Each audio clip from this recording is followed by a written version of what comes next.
What's up, YouTube? Stack44 coming in with another video. 5 things that keeps you a prisoner in your own relationship. Before I get started, I want to give a shout out to all my new subscribers, all my regular subscribers, and if you're new to my channel, go ahead and hit that subscription button in the corner of your screen. Hit that notification bell as well, and you get all my videos sent straight to your phone or your device as soon as I put one up on YouTube. But let's get right into this video. 5 things that makes you a prisoner in your own relationship. You know, I was doing consultations this weekend, and I came across a couple consultations that a person felt like they were stuck in a relationship. And, you know, it's all kind of reasons why people can feel like they're stuck in a relationship or don't want to move forward. But I always tell you, it's you versus you. You know, at the end of the day, you're in control of your life. You are the driver, and you choose who gets in your passenger seat, who gets in your back seat, and what road you go down. But sometimes in relationship, we have these challenging situations when we, you know, go into relationships not the best versions of ourselves, and then we feel like we're stuck when things go left. So that's why I always try to teach you guys to plan, purpose, program, be the best version of you. And sometimes these are 5 things that will keep you thinking about, should I stay, should I go, what should I do?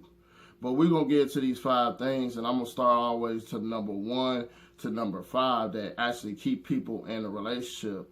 But at the end of the day, these 5 things are used for most people that's narcissistic as a bait and switch tactic.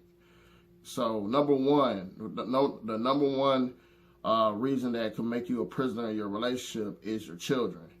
If you have kids by a person and all of a sudden everything go left, you know, you be want to stay for the kids. You know, I did this myself when I was married. I kind of wanted to stay a little longer because I want my son to see structure and see a family. But eventually, once we was growing apart, you know, I realized that was not going to help my son. It was going to hurt him, stress me out, and not live a stress-free life. So, you know, at the end of the day, I had to go.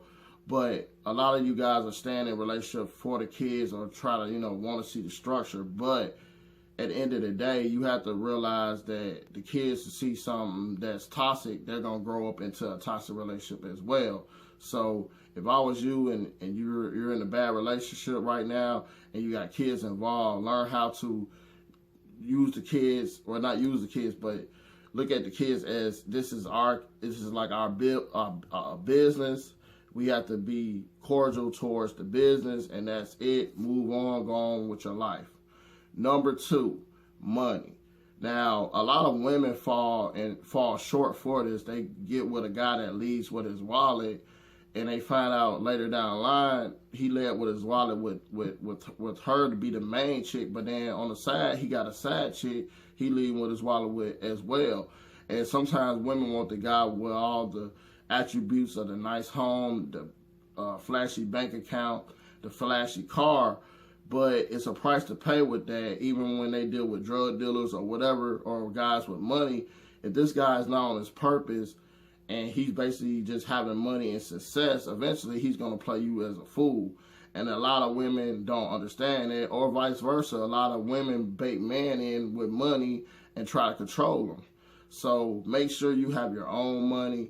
Make sure if you left somebody, you can live on your own. You might have to dummy down a little bit and work another job or do what you have to do financially. But financially, know that you can make it on your own before you get in any relationship. Like I said, it's always you versus you. You be the best version of you. And that's with your finances as well, because you don't want to be a prisoner because somebody else is what you think you want. But when you get with them, they just got money, but that's all they have. So number 3, caring about what people think. So you will relate a lot of people in relationships for a long period of time. They go have these big expensive weddings. They posting their relationship on Instagram or Facebook and making it look all good, but behind the scenes they're not putting in the work. They're not growing together. They're growing apart.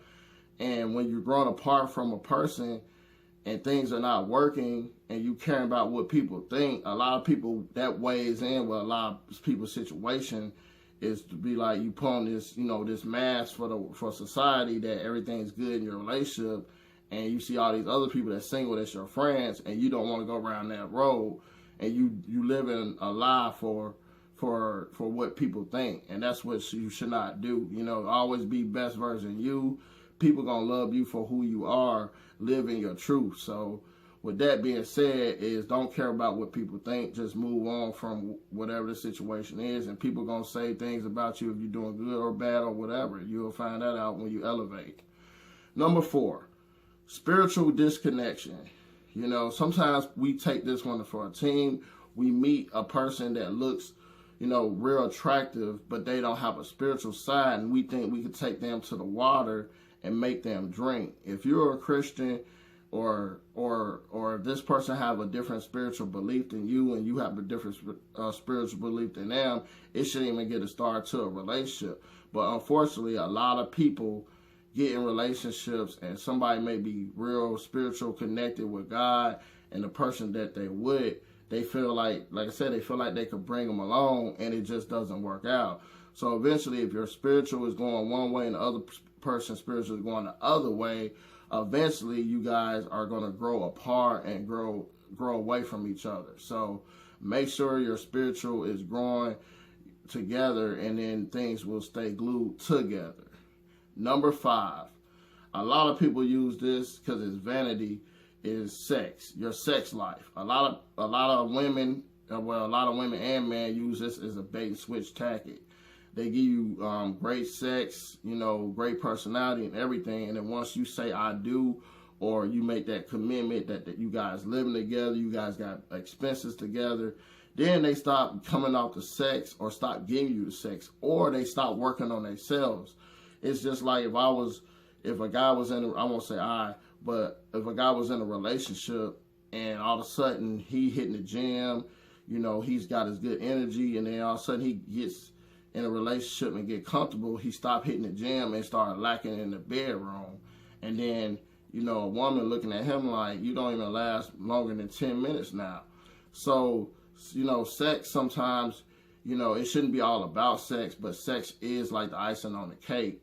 And sometimes people, you know, they bait you in, or a woman may have a baby or two, and then she might feel like now she's not sexy, or she might lose her sex drive.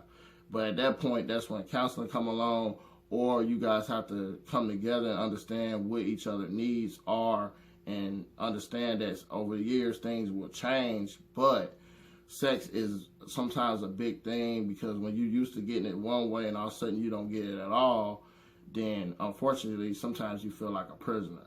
But that was my 5 reasons why I feel like people are prisoners in their relationships. Just remember, guys, always work on yourself. Always live in your truth. Coming into a relationship, or come into, you know, dating people, that you don't need nobody for nothing besides somebody to compliment you, not complicate you. I always say that. Let's stack up our lives. Let's stack attack our lives. Let's think about, you know, the points that we need to make ourselves happy. Don't rely on other people's finances, or don't let nobody, you know, trick you in of being with them, and next thing you know, they get you pregnant. Always have safe sex until you understand this person's for you and only you, because that, you know, 15, 30 minutes of pleasure could give you a lifetime full of pain. And a lot of people don't really want that 18-year sentence with somebody to share a partnership or a child with somebody that they don't want to be with or never want to be with in the long run. So watch what you're doing out there. Like I said, let's stack attack our lives, and I'll holler at you guys on the next video. Peace.